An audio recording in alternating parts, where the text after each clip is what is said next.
आइए भक्तों, आज सुनते हैं चैत्र नवरात्रि में श्री दुर्गा नवरात्रि व्रत कथा। 9 दिन जरूर सुने। इस कथा का पाठ सभी 9 देवियों की मिलेगी कृपा और होगी हर मनोकामना पूर्ण। तो एक बार बोलिए प्रेम से दुर्गा महारानी की जय, भगवती माता की जय। श्री बृहस्पति जी बोले, हे ब्रह्मा जी, आप अत्यंत बुद्धिमान, सर्वशास्त्र और चारों वेदों को जानने वाले में श्रेष्ठ हो। हे प्रभु, कृपा कर मेरा वचन सुनो। चैत्र, आश्विन, माघ और आषाढ़ मास के शुक्ल पक्ष में नवरात्र का व्रत और उत्सव क्यों किया जाता है? हे भगवान, इस व्रत का फल क्या है? किस प्रकार करना उचित है? और पहले इस व्रत को किसने किया, सो विस्तार से कहो। श्री बृहस्पति जी का ऐसा प्रश्न सुनकर ब्रह्मा जी ने कहने लगे, हे बृहस्पति देव, प्राणियों का हित करने की इच्छा से तुमने बहुत ही अच्छा प्रश्न किया है। जो मनुष्य मनोरथ पूर्ण करने वाली दुर्गा महादेवी, सूर्य और नारायण को ध्यान करते हैं, वे मनुष्य धन है। यह नवरात्र व्रत संपूर्ण कामनाओं को पूर्ण करने वाला है। इसके करने से पुत्र चाहने वाले को पुत्र, धन चाहने वाले को धन, विद्या चाहने वाले को विद्या और सुख चाहने वाले को सुख मिलता है। इस व्रत को करने से रोगी मनुष्य को रोग दूर हो जाता है और कारागार में पड़ा हुआ मनुष्य बंधन से छूट जाता है। मनुष्य की तमाम विपत्तियां दूर हो जाती है और उसके घर में संपूर्ण संपत्ति आकार उपस्थित हो जाती है। बंधिया और काक बंधिया के इस व्रत के करने से पुत्र हो जाता है। समस्त पापों को दूर करने वाले इस व्रत के करने से ऐसा कौन सा मनोरथ है जो सिद्ध नहीं हो सकता? यदि व्रत करने वाला मनुष्य सारे दिन का उपवास न कर सके तो एक समय भोजन करे और उस दिन बंधावों सहित नवरात्रि व्रत की कथा श्रवण करे। हे बृहस्पति देव, जिसने पहले इस महाव्रत को किया है, उसका पवित्र इतिहास मैं तुम्हें सुनाता हूँ। तुम सावधान होकर सुनो। इस प्रकार ब्रह्मा जी के वचन सुनकर बृहस्पति जी श्री ओम बोले, हे ब्राह्मण, मनुष्य को कल्याण करने वाले इस व्रत के इतिहास को मेरे लिए कहा।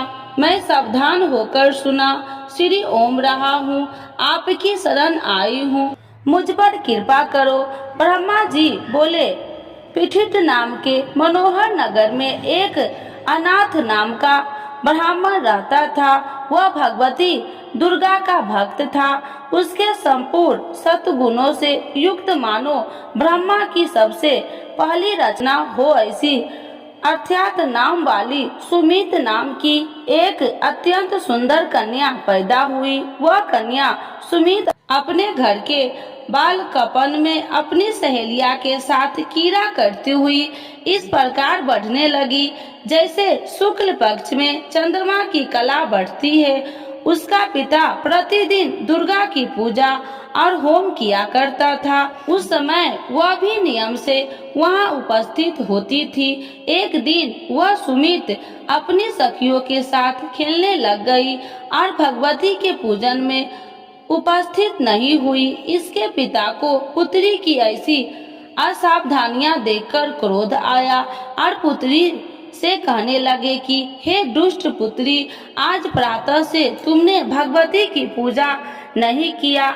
इस प्रकार मैं किसी कुष्ठी और जय माता दी दरिद्र मनुष्य के साथ तेरा विवाह करूंगा।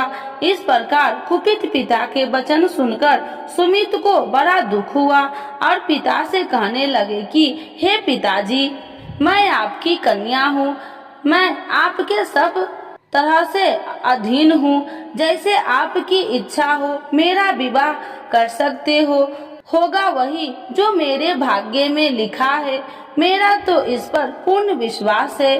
मनुष्य न जाने कितने मनोरथ को चिंतन करता है, पर होता वही है जो भाग्य में विधाता ने लिखा है। जो जैसा करता है उसको फल भी उस कर्म के अनुसार ही मिलता है, क्योंकि कर्म करना मनुष्य के अधीन है पर फल देव के अधीन है। जैसे अग्नि में पड़े हुए तीन दी उसको अधिक प्रतिदीप्त कर सकते हैं, उसी तरह अपनी कन्या के ऐसे निर्भरता से कहे हुए वचन सुनकर उस ब्राह्मण को अधिक क्रोध आया। तब उसने अपनी कन्या का एक कुष्ठी के साथ विवाह कर दी और अत्यंत क्रोध होकर पुत्री से कहने लगे कि जाओ जाओ, जल्दी जाओ, अपने कर्म का फल भोगो। देखो केवल भाग्य में भरोसा पर रहकर क्या करती है। इस प्रकार से कहे हुए पिता के कुटु वचन को सुनकर सुमित अपने मन में विचार करने लगे कि अहो, मेरा बड़ा दुर्भाग्य है जिसने मुझे ऐसा पति मिला है।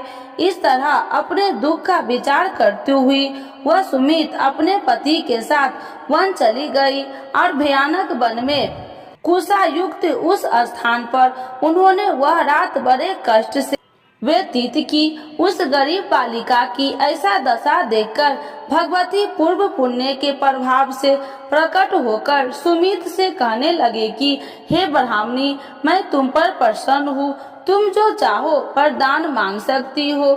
मैं प्रसन्न होने पर मनोवांछित फल देने वाली हूँ। इस प्रकार भगवती दुर्गा का वचन सुनकर ब्राह्मणी कहने लगे कि आप कौन है जो मुझ पर प्रसन्न हुई हो।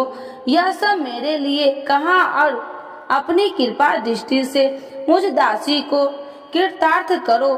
ऐसा ब्राह्मणी का वचन सुनकर देवी कहने लगे कि मैं आदि शक्ति हूँ और मैं ही ब्रह्मा विद्या हूँ और सरस्वती भी हूँ। मैं प्रसन्न होने पर प्राणियों को दुख दूर कर उसको सुख प्रदान करती हूँ।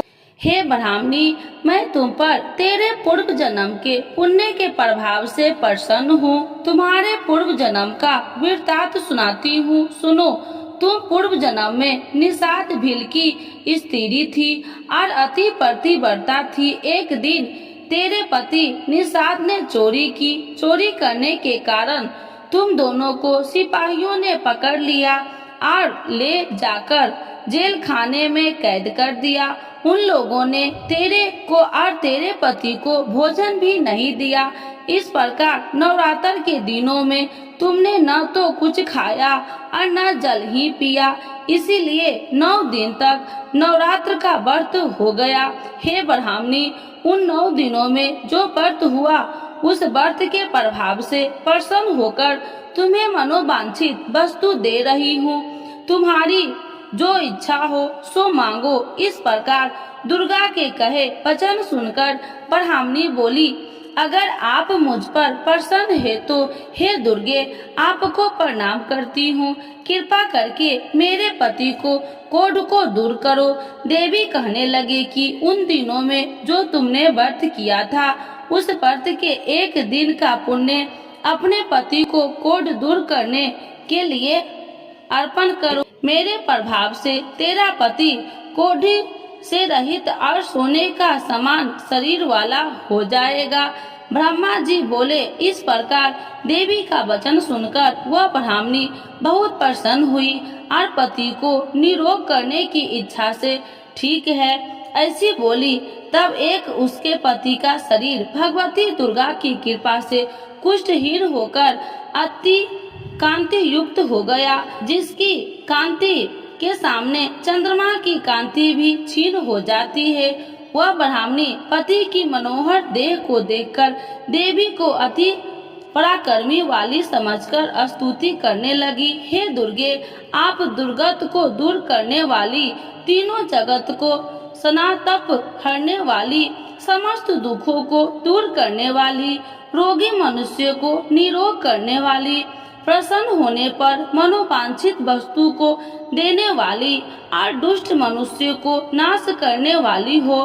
तुम ही सारे जगत की माता और पिता हो। हे अम्बे, मुझ अपराध रहित अबला की मेरे पिता ने कुष्ठ के साथ विवाह कर मुझे घर से निकाल दिया।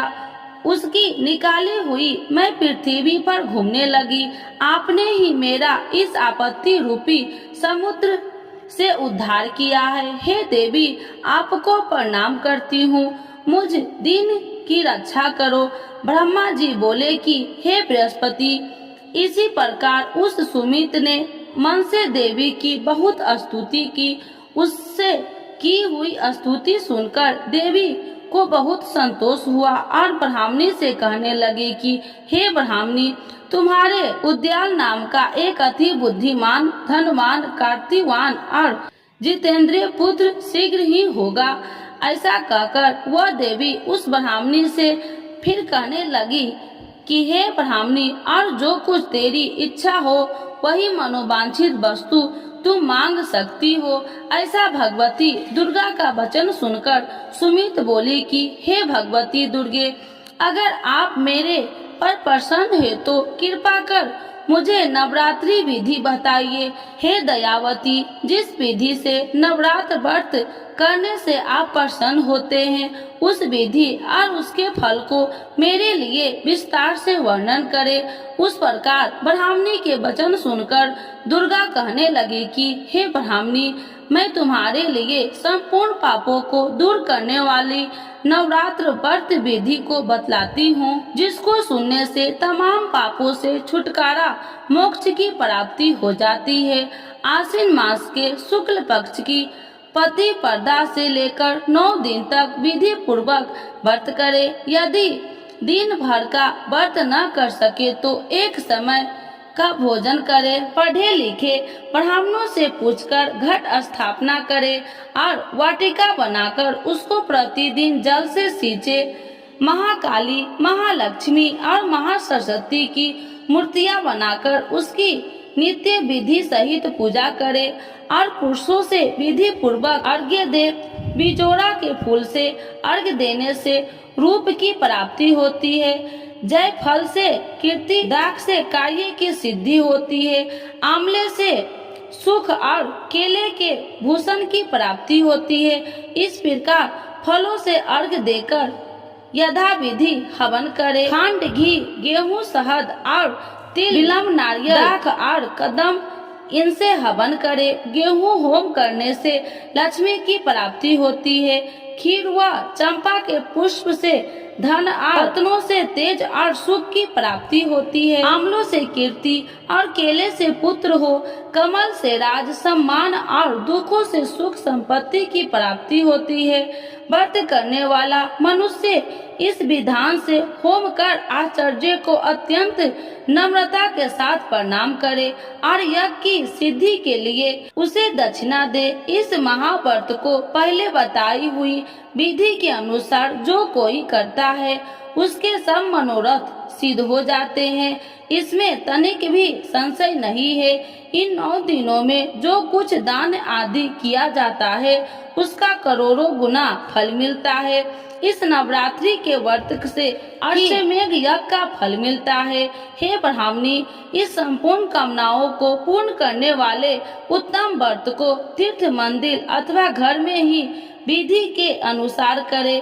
ब्रह्मा जी बोले कि हे बृहस्पति देव, इस प्रकार ब्राह्मणी को व्रत की विधि और फल बताकर देवी अंतर ध्यान हो गई। जो मनुष्य या स्त्री इस व्रत को भक्ति पूर्वक करता है वह इस लोक में सुख पाकर अंत में दुर्लभ मोक्ष को प्राप्त होता है। हे बृहस्पति देव, यह दुर्लभ व्रत का महात्म्य मैं तुम्हारे लिए बतलाया है। ऐसा ब्रह्मा जी के वचन सुनकर बृहस्पति देव जी आनंद के कारण रोमांचित हो गए और ब्रह्मा जी से कहने लगे, हे ब्रह्मा जी, आपने मुझ पर अति कृपा की जो अमृत के समान इस नवरात्रि व्रत का महात्म्य सुनाया है। हे प्रभु, आपके बिना और कोई इस महात्म्य को सुन सकता है। ऐसा बृहस्पति जी के वचन सुनकर ब्रह्मा जी बोले कि हे बृहस्पति देव, तुमने सब प्राणियों का हित करने वाले इस व्रत अलौकिक व्रत को पूछा है, इसीलिए तुम धन्य हो। यह भगवती शक्ति संपूर्ण लोकों को पालन करने वाली है। इस महादेवी के प्रभाव को कौन नहीं जान सकता है। तो एक बार बोलिए प्रेम से दुर्गा महारानी की जय, नव दुर्गा माता की जय, भगवती माता की जय।